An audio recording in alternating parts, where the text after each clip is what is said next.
Hello Summoners and welcome to another episode of me playing Summoner's War. Today we're going to be taking you through a guide of how to clear Giants B10 with a pretty easy team to get. So first off we are going to take a look at the monsters we're going to use for clearing Giants B10. Here we go. So the monsters we are going to be using today for Giants B10 is a 3 water imps, as you can see here, and we're going to use a Hellhound, and we're going to use our Light Fairy. So before we go into that, let's go into the runes. The runes for the water imps, what you want to focus on here is the crit rate and the accuracy. The main thing you need to get here is get as close as possible as you can to 75% crit rate and get to at least 85% accuracy if you can get that. If you can't get that, just try and get around these numbers. It's not necessary to really get 100% or 85% or whatever. As you will see, I'm going to show you my other imps as well, and they don't hit those marks quite yet. So first here, the best way for me I feel to do this is get 2 sets of focus runes and 1 set of blade. You need 1 crit percentage rune, which is at least 4-star, and power it up to level 15. That way you will get close to 70-75% crit rate. And next here you get the accuracy rune. You need at least a 5-star rune, and you can power it up as much as you want to actually get close to that 85%.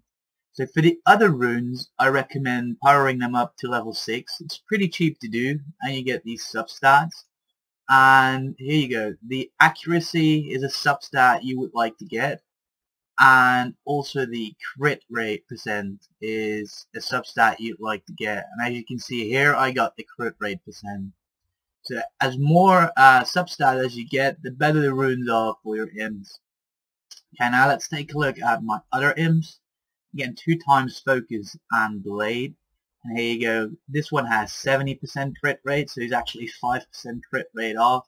And he only has 76% accuracy. Then my other imp has only 68% crit rate, but he does have 85% accuracy. So now for my Hellhound, I am running Swift and Blade runes, and I'm using the Swift runes for the speed mainly, because my Hellhound needs to use his third ability, the increases attack power and critical rate of all allies for 3 turns. He needs to use that before my imps attack on the last giant. Okay, let's take a look at the last member of the party. It's going to be the Light Fairy. And the runes for my Light Fairy will be Despair and Focus. You can also switch out to a Swift and Focus or something more HP value. But the reason I go for Despair and Focus is because of the stun rate. I really want to control mainly the golems in the Giants B10. So here we go. We actually got some speed on it. It doesn't really matter if the Light Fairy is faster than the Hellhound as long as the imps aren't. So here we go. We just got some Despair runes. They're not even high rated. I mainly picked some that I had left over. Some accuracy is good to have, but as you can see, I didn't really focus too much on it, because it seems to be working already. Okay, now, so for you guys who wonder how to actually get these monsters, the Light Fairy, you can get her from a secret dungeon when the light dungeons are open. I believe that's on the Sunday. The water imps are pretty easy to get from either the shop or also from the secret dungeons. And you can farm more imps to skill up your monsters from the secret dungeons as well. Then the Hellhound, lastly, you can get him from the previous last stage before the update actually hit. You can get them from Famon Volcano. As you can see in the drop info, the Hellhounds drop here, and they actually have a pretty high chance to drop. So for now, this is the team that we're going to use. And well, we're going to get onto the Giants B10 stage now. Okay, so let's get to Giants B10 now. Here we go. The Kairos Dungeon, the Giants Keep, and let's go to the 10th stage.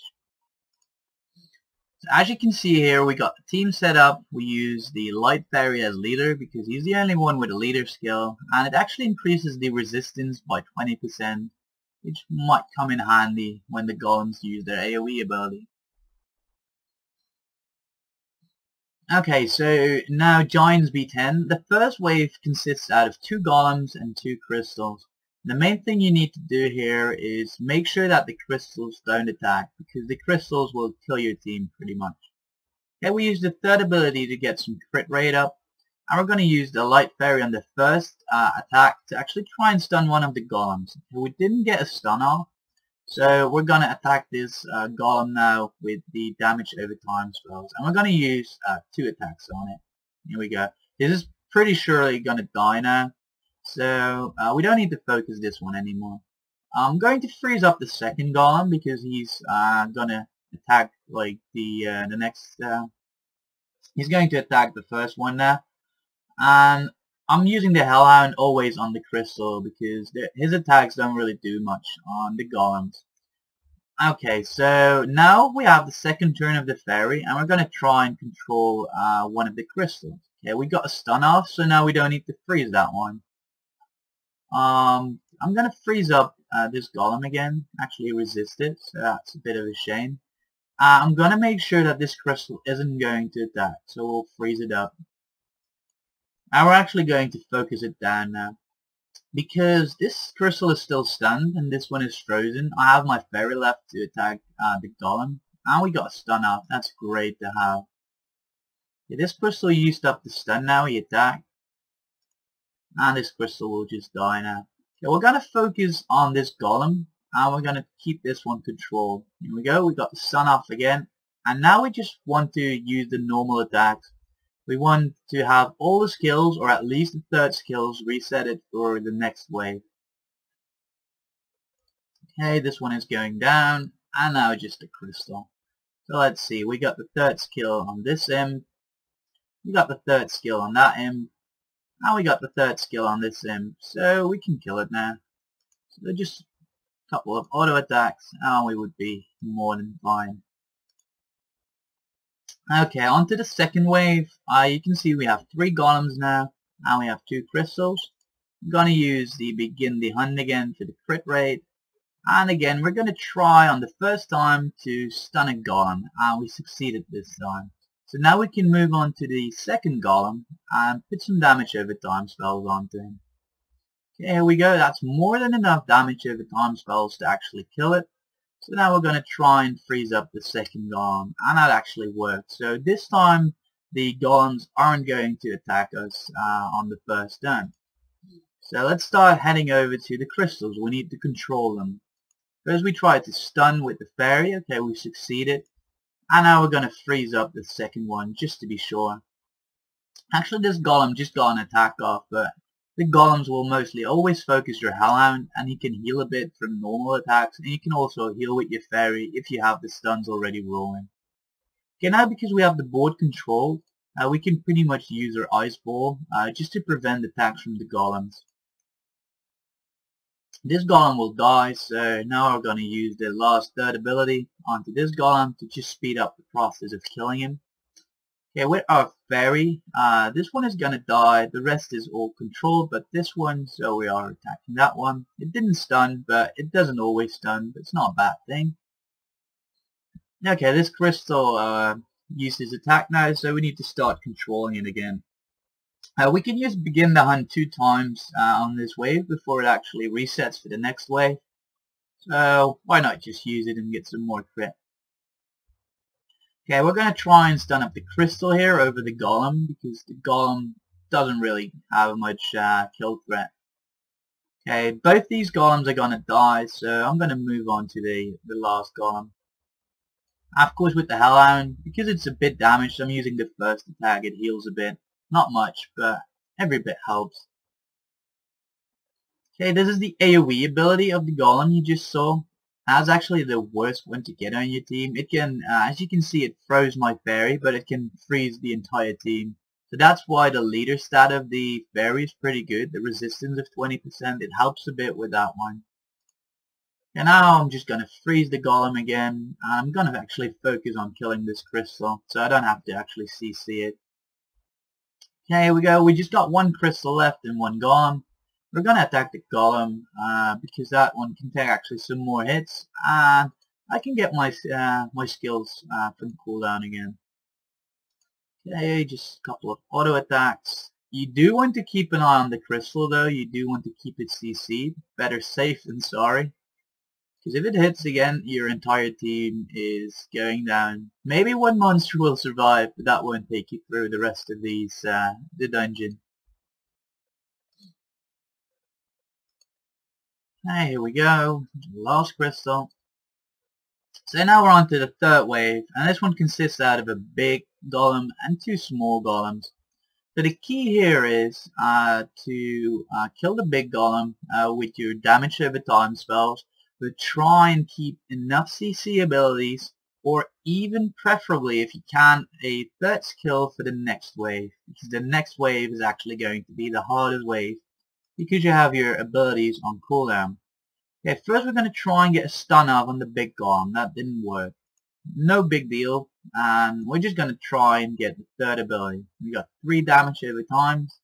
Now I really want 4 more. Nah, this is really bad. I only got 5 damage over time spells. So I'm going to have to use the last third ability as well. It doesn't really matter with what attack I do with my Hellhound. Here you can see he's stunned up. Pretty bad. Now I really want to get some CC on the other golem. So we CC'd that one. I'm gonna try. Yeah, we got the frozen ones on that one. So we only got 1 attack off on us this way. I'm gonna heal one of my imps because the Hellhound can heal with the normal attacks on the next wave. So now we don't have much cooldowns for this wave, and that makes this wave a lot more hard. Again, it consists out of 2 crystals and 3 golems. We are going to use the crit rate. And we're going to try and stun one of the golems again. Okay, that worked, so that's good. Now, preferably we want to get some stuns off on these golems, and we're going to focus on 1 crystal this time. Here we go. Try and freeze that one. I'm going to keep the last freeze because I used 1 freeze on the previous wave. I'm going to keep 1 freeze just in case the stun of my fairy gets resisted. So here we go. As you can see, it's not really going down that crystal, so I'm actually going to freeze it up just to be sure. I could have opted for the third ability here, but I feel like this is much safer, and I'm not in a rush to kill this as long as I can control the board. Here we go. I'm gonna try and chunk this one down. We're actually not going to use the third ability anymore on this crystal because it's pretty surely going to die just from normal attacks. So I'm going to use my third ability on the golem. Again, always keep using your fairy to stun targets. Here we go. First on this golem. And I'm going to damage it up again. It still won't die from that, so I'm going to damage it up again. Here we go. I'm going to kill that one. Actually, it doesn't die. It was close to dying though. Here we go. Now it's dead. And because this one just reset it, I'm going to try and stun that golem. Great. And now I can control this golem. Here we go. I can use my third ability because it will reset in time, but always make sure that you have that third ability for the last wave. Okay, we're going to attack this golem. We need to get some control going on this crystal, so I'm just going to freeze it up. Trying to stun this one again, and it worked. That's just great. I'm going to use the normal attack to heal up a bit. My Hellhound again will always be targeted by the golems unless they do their AoE ability, and unless one of your imps is actually really low. Now again, we're going to Ice Ball. We don't really have any threat anymore as long as we can keep them CC'd. Again, we're going to just try and get stun off, and again it worked, and that's really thanks to the despair runes as well. It just ups the chance of stunning so much more. Here we go, just some normal attacks. We're going to try and get our third ability reset. We don't need the ice balls anymore, so I can just use them as much as I want. All we need for the boss is just the third ability. Here you can see the entire team is controlled, so we can just attack whatever we want. Now this one is out of the stun again. We didn't get the stun this time. We're probably going to get it next time. If we don't get it next time with the fairy, we're going to use the ice ball. Here we go, let's see. We didn't get it. And now we're going to use the ice ball. Here we go, that's frozen. I'm going to use an ice ball on that one. And again, we completely controlled the board. Okay, so this will just take a little longer, and then we're on to the last stage of these giant B10. Okay, this golem is down. And the last crystal is going down. So now, on the Giants B10, this is where it all counts. The only thing here you can do better to make this succeed is get more accuracy and more crit percentage for your imps. As you saw before in this video, my imps don't have the ideal crit percentage and accuracy, so sometimes I'm actually failing this. What you want to do here is, again, start with begin the hunt, and you want to use the Holy Shield on one of your 3 imps. It doesn't really matter on which one. And then you just want to use your Violent Stab onto this one. Okay, you can see we got 4 damage over time spells. That's really good. We always want 3 or at least 4 of the damage over time spells apply. Now we got 3 from that one, so we got 7 in total. And now we're going to need another damage over time. Okay, we got 10 damage over time spells. So this means we actually succeeded on killing the Giants B10. So what you do with the other 2 monsters now, it doesn't really matter anymore. Here we go. So now you can see we got 1 more turn of immunity. So again, you can just face attack it or attack the crystals, whatever. It doesn't matter. We killed the giants. Here we go. We did it with a low budget team. With an easy to get team. So this is how to do it. Here we go, let's see the reward. We got a nice 6-star Fatal Rune with some really nice substats as well. Critical damage and speed. It's a really nice rune. Anyway, thank you for watching my video. I hope you enjoyed it, and I hope this guide helped you on your way to clearing Giants B10 as well. And I hope to see you around.